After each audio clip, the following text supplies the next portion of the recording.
mga advantage, disadvantage at mga benefits na nakukuha dito sa Taiwan. Kaya isa-isahin natin yan habang ako ay nagluluto para may idea na rin ang mga nag-a-apply. Una, pagdating sa sahod, yearly tumataas ang sahod ng mga factory worker dito. At ngayon 2026 nga, ang basic salary ng mga factory worker ay 29,500 NT o katumbas na nasa 54,000 sa peso. Pero hindi ibig sabihin na yan na po ang magiging net pay mo. Marami pa pong ikakaltas dyan, tax, labor and health insurance, dormitory.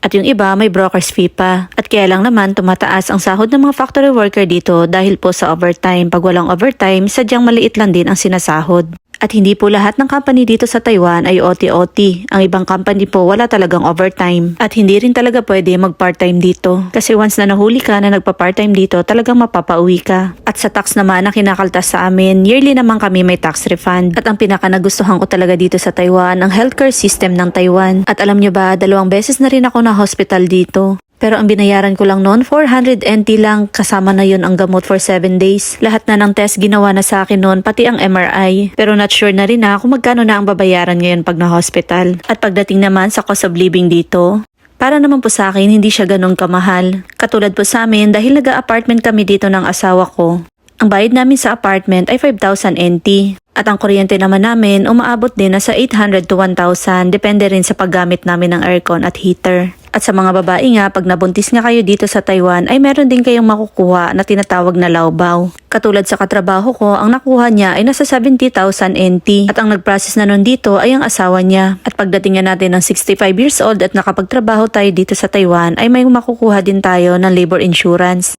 At ang sa katrabaho ko nga, nagpa-compute siya bago umuwi. 8 years siya dito sa Taiwan. At nasa 600,000 NT nga ang makukuha niya pagdating niya ng 65 years old. Kaya Diyos ko po, dapat mag-healthy living tayo para makuha natin yun. Pero kahit hindi ka naman magpa-compute, automatic na yon pagdating mo ng 65 years old, pumunta ka lang sa TECO. At kung plano mo nga na mag-apply bilang factory worker dito sa Taiwan, hindi mo na po kailangan mag-aral ng language nila.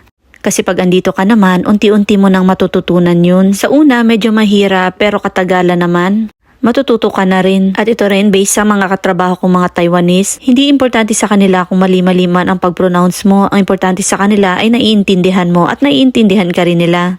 Madalas nga kapwa mo pa Pinoy ang mag-question sa'yo. At may mga nababasa nga rin akong comment, paano daw pagdating sa pagkain, baka mahirapan sila mag-adjust. Marami namang mga Pinoy store dito at marami ding nagtitinda ng mga Pinoy food. Kaya ako, hindi rin ako nahirapan mag-adjust sa mga pagkain. Saka ang adjustment, sa una lang yan. Pupunta ka dito para sa pangarap mo at kailangan matupad mo yun. Para worth it lahat ng pagod at hirap na pinagdaanan mo. At isa pa, ang Taiwan malapit lang sa Pinas kaya hindi mo kailangan pag-ipunan talaga ang pamasahe para lang makapagbakasyon. At free visa pa ang Taiwan hanggang July kaya sulitin nyo na napapuntahin ang pamilya nyo dito.